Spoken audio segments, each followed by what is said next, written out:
안녕하세요. 무엇이든 이 변호사 이나래 변호사입니다. 어느덧 추운 겨울이 끝나고 3월이 되었습니다. 3월은 봄이 오는 시기이기도 하지만 많은 회사들이 정기 주주총회를 개최하는 시기이기도 합니다. 그래서 이번에는 회사의 경영진으로서 정기 주주총회를 개최하거나 또는 주주로서 정기 주주총회에 출석할 때 유의할 점에 대해서 알아보도록 하겠습니다. 먼저 정기 주주총회는 어떤 역할을 하고 왜 개최하는지 알아보도록 하겠습니다. 주주총회는 회사의 최고 의사 결정 기관입니다. 그래서 주주총회는 상법과 정관에서 정한 회사의 중요한 안건에 대해서 주주들이 모여서 논의하고 또 찬반 여부를 결의하게 됩니다. 정기 주주총회에서는 회사의 전년도 재무제표를 승인하거나 그리고 회사가 이익 배당을 할 경우에는 이익 배당을 결정하거나 또는 임직원에게 스톡옵션을 부여하거나 또는 이사와 감사를 선임하는 등 회사에 대한 중요한 의사결정을 하게 됩니다. 그래서 주주총회를 개최하려면 주주들에게 주주총회 개최를 알리고 개최 장소와 날짜, 시간 등을 알려주어야 하는데 이것을 주주총회를 소집한다라고 합니다. 주주총회의 소집은 이사회가 결정해서 대표이사가 소집하는데 주주총회일의 2주 전까지 주주들에게 서면으로 통지를 발송해야 합니다. 그리고 주주총회에서 논의할 주제가 되는 사항은 의제라고 하고 그 주제에 대한 구체적인 안은 의안이라고 하는데 일반적으로 이사회에서 이 내용을 정하게 됩니다. 예를 들어서 회사 이사 선임의 건은 의제가 되고 홍길동 씨를 회사 이사로 선임하자라는 것은 의안이 되게 됩니다.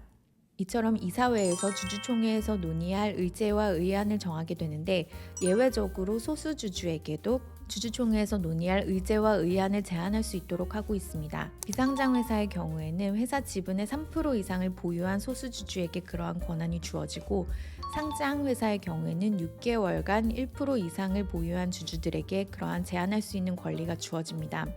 이러한 소수주주 제한권을 이용해서 SM엔터테인먼트의 지배구조 개선을 요구하는 얼라인 파트너스와 같은 행동주의 펀드들이 회사의 지분을 취득하고 자신들이 추천하는 이를 감사로 선임하도록 제안하는 경우가 있습니다. 그리고 이러한 주주 제한권을 행사하려면 주주총회 6주 전까지 회사에 서면 또는 전자문서를 보내서 이 제안을 해야 합니다. 그런데 상법은 자본금 10억 원 미만의 회사를 소규모 주식회사라고 해서 주주총회 개최에 따른 절차상의 부담을 덜어주고 있습니다. 그래서 이 소규모 회사에 해당하는 경우에는 주주 전원의 동의가 있으면 실제로 주주총회를 개최하지 않고 서면에 의한 결의로서 주주총회 결의를 가름할 수 있습니다. 그리고 소규모 회사가 실제 주주총회를 개최하는 경우에는 그 주주총회 소집과 관련한 절차를 완화해주고 있습니다. 그래서 소규모 회사는 주주총회 개최일로부터 10일 전까지 소집 통지 의무를 다하도록 정하고 있습니다. 이것은 일반 회사의 경우에는 주주총회 개최일로부터 2주 전까지 소집 통지를 다 해야 하는 것에 비하면 단축된 것이라고 할 수 있겠습니다. 그리고 소규모 회사는 주주 전원이 동의하는 경우에는 소집 절차 없이 주주총회를 개최할 수도 있습니다.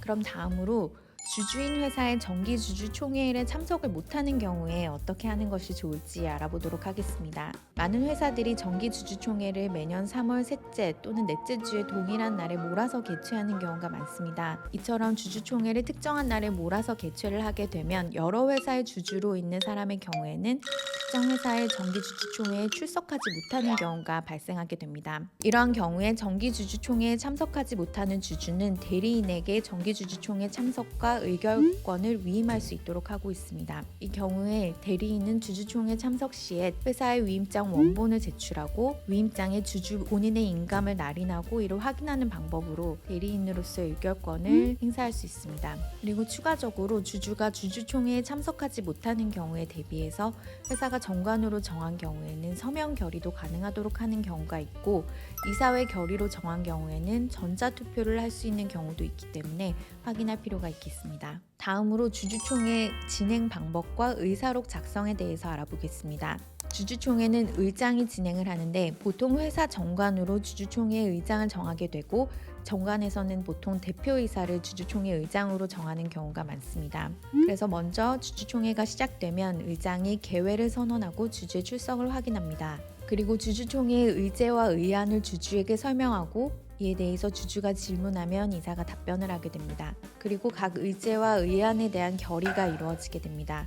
대부분의 경우에는 드라마 재벌집 막내 아들에서 보셨던 순양의 주주총회처럼 진양철 회장과 같은 의장이 의안에 반대하는지 여부를 주주에게 한번 묻고 반대하는 이가 없으면 박수를 치고 결의가 이루어지는 것으로 보는 경우가 많습니다. 그런데 이번 SM엔터테인먼트의 경우와 같이 경영권 분쟁 상황에 놓이는 경우에는 의안에 대해서 실제 표결에 붙이는 경우가 있습니다. 일반적인 의결사항은 주주총회 보통 결의의 대상입니다. 이 경우에는 출석 주주 의결권의 50% 이상 그리고 발행 주식 총수의 25% 이상의 찬성이 있어야 결의가 이루어진 것으로 봅니다. 그런데 중요한 회사의 의사결정에 해당하는 정관 변경이나 영업 양수도 또 선임한 이사나 감사의 해임, 합병 등의 경우에는 특별결의 대상이 됩니다. 그래서 이 경우에는 출석한 주주 의결권의 3분의 2 이상 그리고 발행 주식 총수의 3분의 1 이상의 찬성이 있어야만 결의가 이루어진 것으로 봅니다. 참고로 임직원에 대한 스톡옵션 부여는 주주총회 특별결의 사항이기 때문에 유의하실 필요가 있겠습니다. 이렇게 의결이 이루어진 후에 의장의 폐회 선언으로 주주총회가 종결이 됩니다. 그리고 이렇게 주주총회가 이루어진 이후에는 주주총회 의사록을 작성을 해서 비치해 두어야 합니다.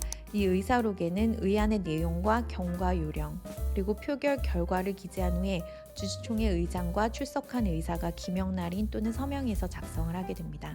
그럼 오늘 말씀드린 주주총회에 관한 사항을 정리해서 말씀드리겠습니다. 먼저 회사의 최고 의사결정 권한을 가진 주주총회를 개최하기 위해서 회사 이사회는 그 의제와 의안을 미리 정해서 주주에게 소집 통지를 해야 합니다. 다만 자본금 10억 원 미만의 소규모 회사의 경우에는 소집 통지에 대한 절차를 완화하고 있기 때문에 이에 해당하는 경우에는 참고하실 필요가 있겠습니다. 주주총회에 주주가 직접 참석하지 못하는 경우에는 요건을 갖추어서 대리인에게 의결권을 위임할 수가 있고 또 정관이나 이사회에서 각각 정한 경우에는 서면이나 전자투표도 가능한 경우가 있기 때문에 확인하시기 바랍니다. 마지막으로 주주총회 표결은 대부분 보통결의 대상에 해당하지만 회사의 중요한 변경에 관한 사항은 특별결의 사항이고 특히 임직원에 대한 스톡옵션 부여의 경우에도 특별결의 사항에 해당하기 때문에 유의하실 필요가 있겠습니다. 그럼 이상으로 3월 정기주주총회 시즌을 맞아서 정기주주총회를 개최하거나 또는 주주로서 정기주주총회에 출석하는 경우에 유의하셔야 될 사항을 알아보았습니다. 도움이 되셨길 바라고 도움이 되셨다면 구독과 좋아요, 알림 설정 부탁드리겠습니다. 그럼 다음번에 또 뵙겠습니다. 감사합니다.